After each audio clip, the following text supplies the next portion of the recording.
Okay, continue. So, can you repeat what Okay. you just said Okay. earlier about like the engagement with another? You start with the engagement with self is a different sort of ethics. Yeah, Um, the engagement with self is also an intuitive moment, a spark of relating and discovering one's soul, aligning one's energy with one's soul's truest expression on earth. And and and it's and it's around us. I just discovered that when I started to write the things that I love, I'm interested in, I'm enthusiastic about, I love, I like, I admire, just making those lists, I was just running so many lists in my life: people, places, incidents, moments, thoughts, everything.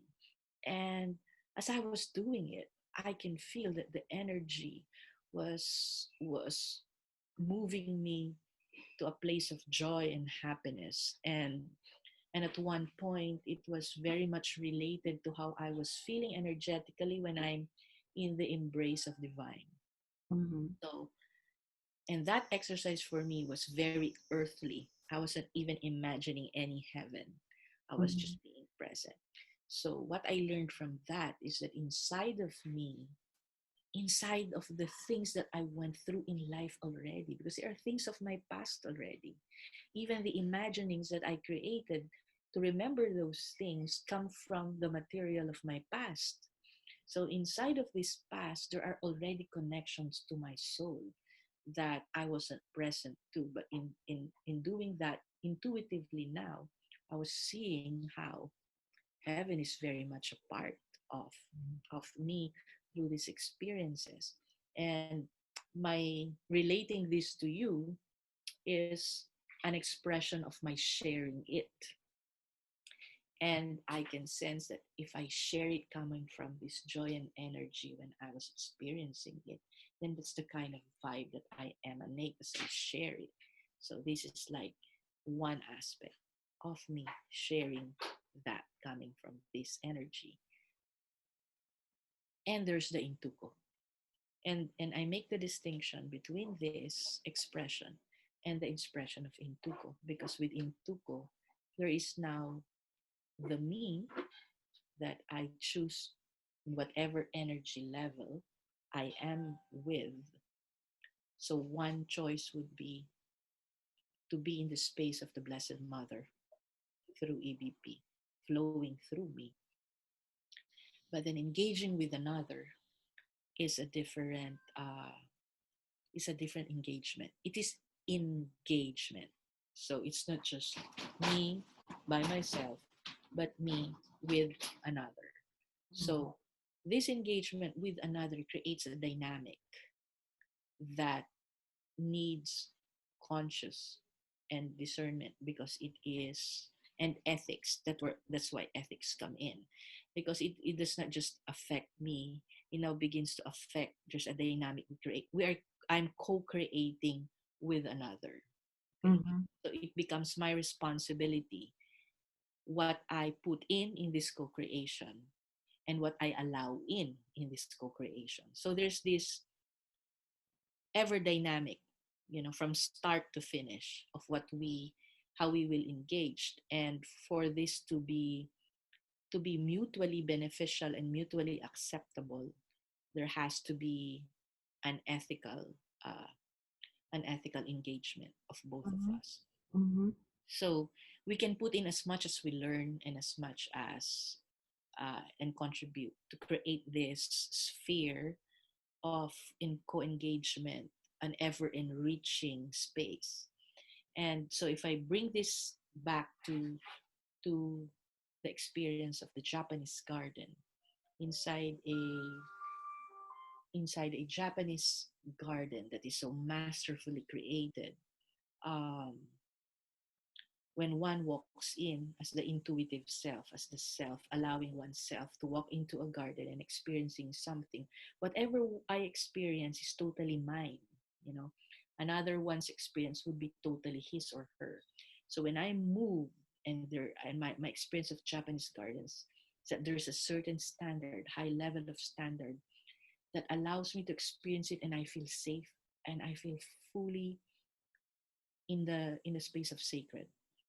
I'm in awe, and I'm in perpetual state of discovery of Mm. self and and humanity, and what a high level of human expression can do to oneself and to others. So I'm in that present, and because of that, I'm so present now to how the masters have created such a masterful dimension of physicalization, like a Japanese garden has been masterfully crafted it with so much intention and mastery, such that when I walk through it, I feel me.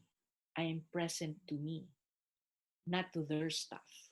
In Mm. fact, they completely disappear. Yes. And I'm just so present to me and to a particle. Mm. So their mastery is so much, their purity is such as a very high level that I don't see them. There's just me and and Mhm. this workmanship. And that for me is a successful intuko. uh, Not only the craftsmanship mastery of the garden, but even the managers of the park.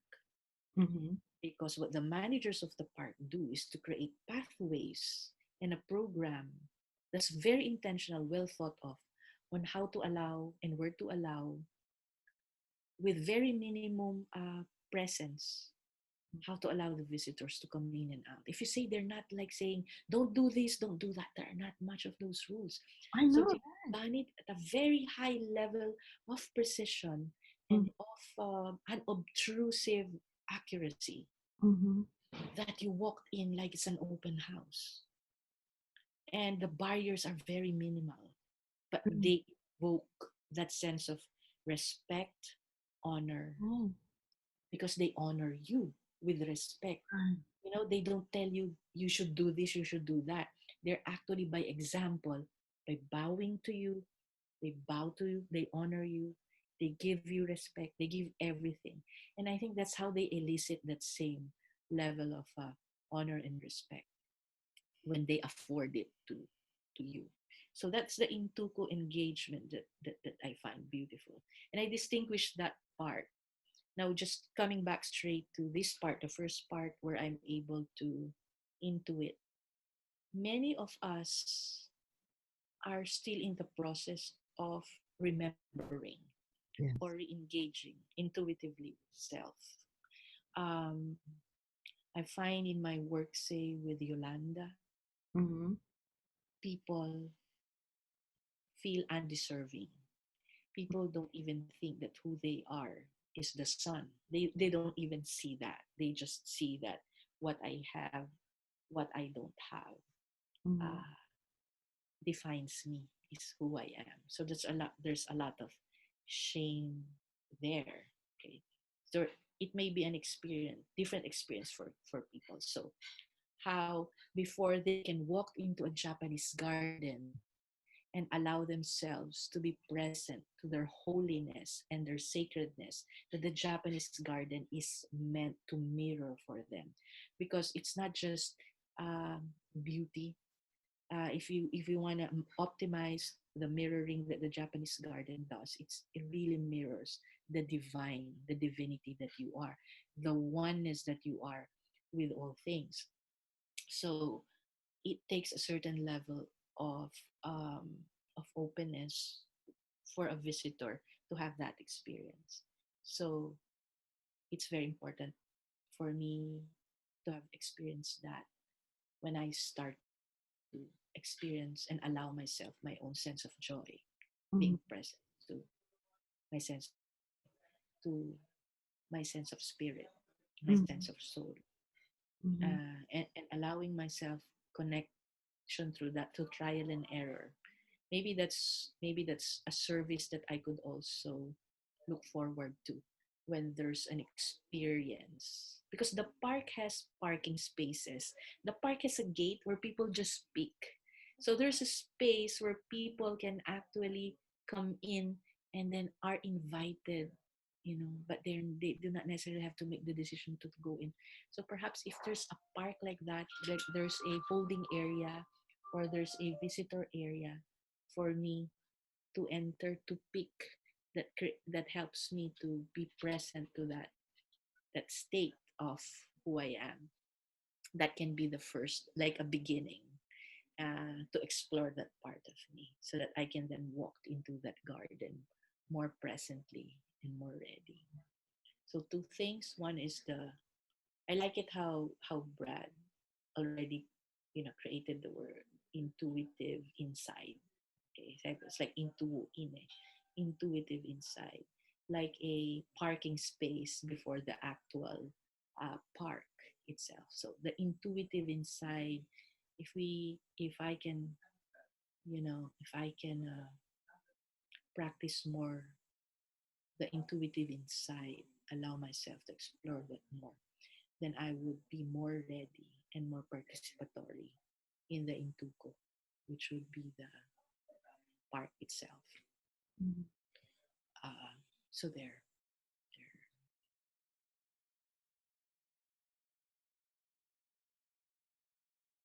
Okay. So now I want you to bring me to bring me back to that story of what you learned about the masters that created the Japanese garden. Like how long did they have to train for it, and that story of the one non-Japanese. You know Yeah, what I'm talking about? yeah. The one who founded. Yeah, can you tell me about that? Yes. Um, uh, Following the trail of how the Japanese gardens are created, because I just found it so moving and so sacred. It's almost like if there's a craft that I would go to, I would want to learn how to create Japanese gardens. So I really followed the trail, and I did research, and I came across, and I was already enrolled to Mhm. learn about Japanese gardens for like 1.5 months. Okay. And I already paid and everything. But somehow the storm that happened in Japan, that was that's It's okay. that's my storm. That's Okay, Einstein. Einstein, your dog. Okay. My doggy. He has been listening here for quite some time. So after because of that storm, and because of of my mom being sick, okay, um I canceled it. I didn't go there. So but then that passion kept me, working and looking at it. And one of those things that I read, I realized that even if I attended that class, that wouldn't make me a Zen gardener. That wouldn't make me a traditional Japanese gardener. It was more for my knowledge and familiarity, and an excuse for me to really go inside all of those maybe 20 gardens all over Kyoto and Nara, from the backstage, being able to go inside the monks, the places of the monks that created these gardens in the Buddhist temples, and see how they do it, even have tea with them. So that was, for me, that was heaven. That was joyful for me. Hold on. um I was so enamored with Japanese gardens because of the experience I had when I went to Kyoto and to other places in Japan. There's just something about the Japanese garden that just took my breath away. Like, literally, I would cry, from not only from the beauty, but from the purity and from the mastery. I just experienced the multidimensionality of what the Japanese garden represented as a human accomplishment of the spirit. And because of that, I did a lot of research and wanted to somehow, I didn't know what I was gonna get. I just wanted to know how to learn how to do a Japanese garden, and if there's any craft that I would, devote my life to, that would be creating a Japanese garden. And so I was able to research and came across a program in Japan, in Kyoto, that allowed for a small number of professionals from all over the world to come together for um, 3 weeks. Mm-hmm. and learn about the Japanese garden in practice. Like you're gonna see the Japanese gardens. So, and there would be a theme and there would be an application. Well, the cost was quite high, but miraculously, you know, I got I got the money I needed. Okay. So I ran and looked for it. And then all the professionals that applied in the previous classes were like landscape architects, horticulturists, for people in the industry for a long time. Here I am. I'm not even an accomplished gardener. I'm just a lover of gardens. So I quickly applied, and then what I wrote from my heart as my purpose for I wanted to apply, because they're going to be screening applicants.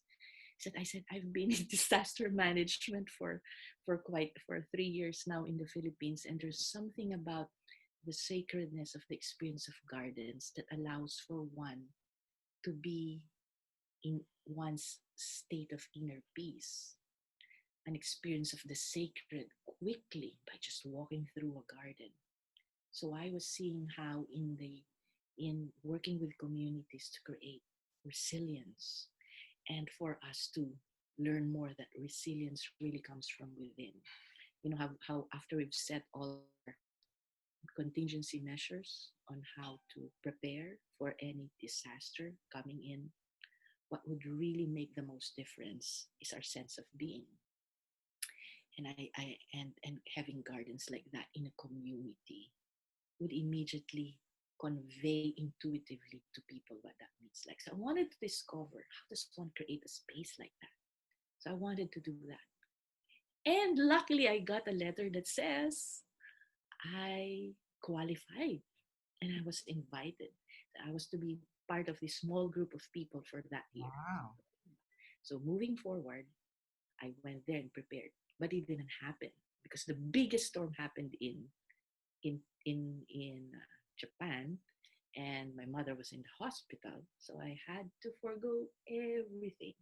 But my passion and love for Japanese garden grew even more. So I just read and watched all YouTubes and everything that I could lay my hands off to learn. And I was sent certain materials by the university. I started to read about them. Now, What I learned about the masters, the teachers? the teachers and the masters. Well, I learned, Hold on. okay, Start again. okay, Okay. I'll okay, start again with a question. Okay. Uh, okay, okay, oh, okay. I learned that you cannot learn how to create a Japanese garden by attending a 2 month class. Even those who study in the universities of Japan, they're Japanese students who want to learn how to do Japanese gardens cannot learn them by running a 4 year course, attending a 4 year course in wow. the university. You can't really You learn it in cannot the do classroom. that. That's not even so. All the professors in Japan that are talking about Japanese gardens are talking from their experience as researchers, Mm. educators, and observers. So they create knowledge coming from observation and readings. Okay, so they're like commentators and chroniclers of how Japanese gardens are created, but they are not Japanese gardeners. Mm-hmm. It takes a minimum of 15 to 20 years minimum Mm-hmm. to begin to know how to create a Japanese garden. Okay.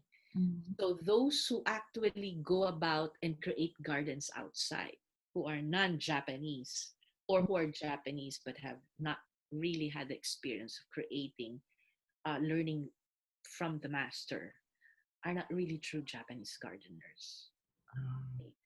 Why is that so? Um, the late Japanese gardener of Kyoto, known to have created much of Kyoto gardens, and even the Buddhist monks who have created those gardens in their temples, attest that gardens are created in the moment. Okay, There is no hard and fast rule on how to make compositions. Okay, Mm. because what you have is the moment. The material that you use Mhm. is a material that you cannot replicate in another garden. The Right. rock that you have is the rock unique of this moment. The plant that you will plant is unique unto itself with Mhm. its own behavior. The water that you will allow to flow never passes through the same way again. Okay. So everything is passing through. So Uh-huh. what you know to be true in this moment is no longer true the next time. Mhm. That is a mastery you will only learn through practice. Mhm. So you cannot say that I'm learning these conclusions from a master, and so I'm going to write it down and going to apply it and create a garden. Mhm. Because those things that went into a master's way of being and discernment to create that composition, which is actually multidimensional, if you've experienced it through Japanese garden, will not be present in your garden unless you went through the process of like loving someone, Mhm. knowing someone through the years of being together, Mhm. such that you know how to position yourself or from which angle to appreciate that person or Mhm. what gift, how you present a gift to that person when he or she is lonely Uh-huh. as against when he or she is joyful. Mhm. Those are moments that cannot be spoken of. Mhm. Only someone who has lived with that person through time would be able to have that discernment. Mhm. So in a garden, there's really no absoluteness of truth. Mhm. Only the weathering of time ages you into the wisdom that you have in your discernment to be able to make a decision on how to position elements of garden such that even if you're coming from here, you know that when you position the rock there and the tree here, you know that in every degree of a 360-degree angle that you pass through that sculptural piece of a garden, you understand the composition altogether. And even if you're just sitting here and you're arranging, you know exactly what that arrangement would look like if you go to the west or to the east, or if the sun would be shining, or winter would be coming, or there would be blossoms everywhere. So all those and the perspectives, all those come into fruition with the aging of wisdom of a master that is totally engaged moment by moment to what he is doing, what he is working with, and what is unfolding before him, both inside and outside.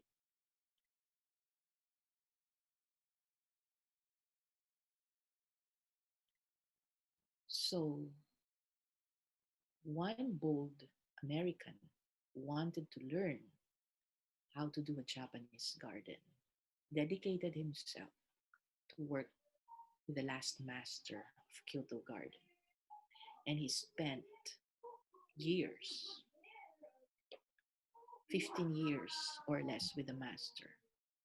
And he was narrating, he was telling a story of how in the beginning he was asked to just do one thing every day for years. And that was, he was just allowed to bring rocks, big rocks, to a place and then pound it Mhm. into small pieces of rocks. And he would be wondering, he would get tired, go home in aches doing all of these things. And he would wonder, why does the master want me to do these things? Mhm. And then later the master would tell him, and then he also realized that this rock takes on a life of its own, exhibits characteristics that only a patient observer would see and know. Mhm. This rock would behave differently and would look differently if it's summer, winter, fall, or Mhm. spring. Okay. It would have a different dimension of decay, or if there would be a moss, or how it would interact with water, or how it would look like if you pound it into tiny pieces or Mhm. a little bigger pieces. Mhm. So he learned and was able to master the element of the rock by doing that over and over and over again. And up to a certain point, because he was handling rocks over and over again, there's a certain deep wisdom that cannot be taught by the master telling him things, only by working with his hands and experiencing the rock as himself. Yeah. And then further on, the master now, at a certain time, asked him to come with him and to start observing what he was doing, Mhm. how he was laying things. That So was the after certain, what, 5 years when the master invited yeah, you. about 5 years, correct. And Then the then master started, so and he then he could graduated now, from rock pounding. yeah, and then he could now start to ask questions Um, about what the master was doing. I can understand why that would be so, because his questions, he wouldn't have profound questions or questions that would be relevant to his learning if it were coming from a person who didn't have that experience of yeah. pounding rocks. He wouldn't But be able to understand what the master is doing. masters, yes. Right. But because he had an experience with the material and he knew certain level, he grew in wisdom. Now he could have a conversation wherein he could now understand what the masters will want to convey.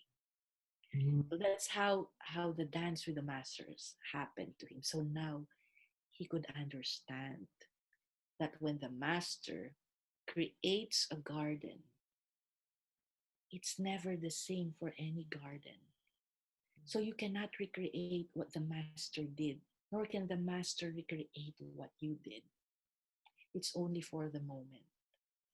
So now the decision on how to compose things and how to create your garden for an audience is something that you need to discern, Mhm. because it's your creation, it's your oneness with nature, it's your decision, it's a choice that you make and you wait.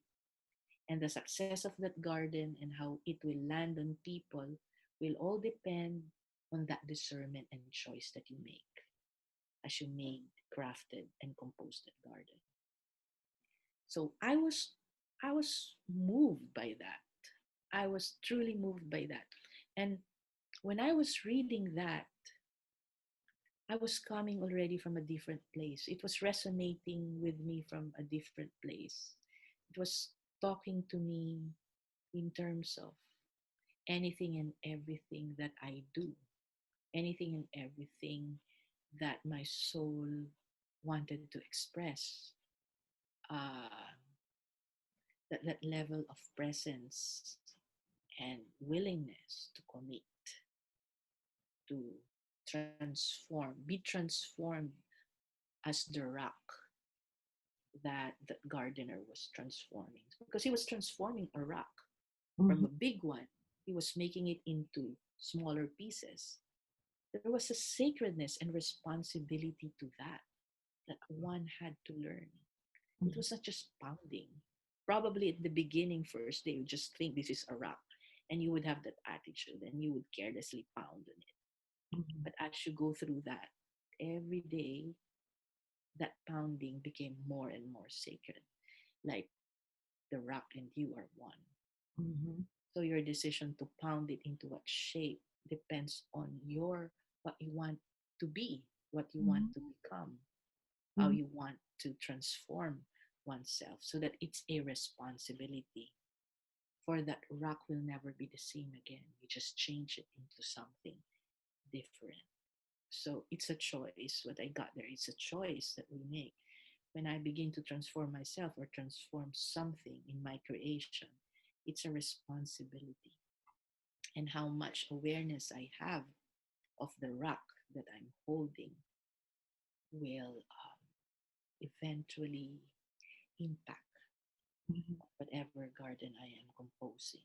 So it can be a garden that will move me to heights of joy and sacred, or it can be a garden that would just disappear, or with with a harsh storm, it can just go down the drain because I haven't thought of it, really given it much thought, or Mhm. I'd probably just forget about it as if it Mhm. never happened.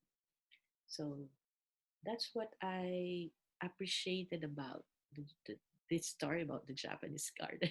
So no wonder, even even in Japanese society, it's an art Mhm. that can fade away, you know. Mhm. But at the same time, I think that's why most of the owners of these arts works of art are the temples, Mhm. because among the monks and the temple um, dwellers, they have the dedication and time Mhm. to do this as an offering to the sacred. So it's beautiful when being present to mastery. Mhm. Uh, Imagine a Japanese garden. When you move through it, it's like looking at a composition that's different at Mhm. every angle. And then when you go up, because there are certain like heights that you can walk through, and then you look at the garden again, it looks different again, as it fully perfectly composed from the top view or from any angle. And then when you go to the same garden on a winter, on spring or summer, any season, there's always that composition that highlights the garden in a different way when it's autumn. Mhm. And suddenly these trees that were very ordinary would just bloom into vivid colors, hues of orange and yellow and red.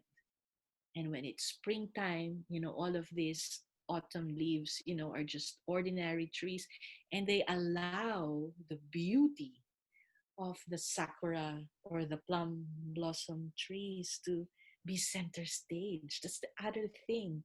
For every season, something else is on the center stage. So throughout the year, all of these plants have their roles to play, and they have their time in the year to just be the center stage and to live, you know, their role in the garden. That's also the beauty of the Japanese garden. How can one creates such multidimensional meanings, multidimensional experience, and different levels and heights of beauty, joy, happiness, and glory that gets presence to one in just one creation. So that to me is very inspiring, and how how to be a Japanese garden Mhm. is something I really inspires me, and it's like another like a compass. Like Mhm. if I had an icon, Right. look at on what would be an inspiring thing to look at when creating. Mhm. It's really the Japanese garden and how it's created and the mastery that went to it. So it's a continuing discovery and search. And Uh, so you might say, in a manner of speaking, the when we if we're talking about the expression of soul purpose, for you it would be how to be a Japanese garden, right? yes, how And to be the have such impact that your surrounding, the space around you, becomes a Japanese garden also. yes, Do I how to be understand you the correctly? yes, how to be the silence of it, and also the seasons of it. It Beautiful. captures the perfection of the world Mhm. in times of problems and troubles like this. You look for the perfection of the world, Mhm. where humanity, a human being, interacted with nature and the elements of this world, and you can see that in a beautiful Japanese garden, and what went into creating it, the Mm, mastery that went into creating it, and to managing it so that it may be sustained for ages and for generations to see. mm, That is exquisite, exquisitely beautiful and profound and sacred.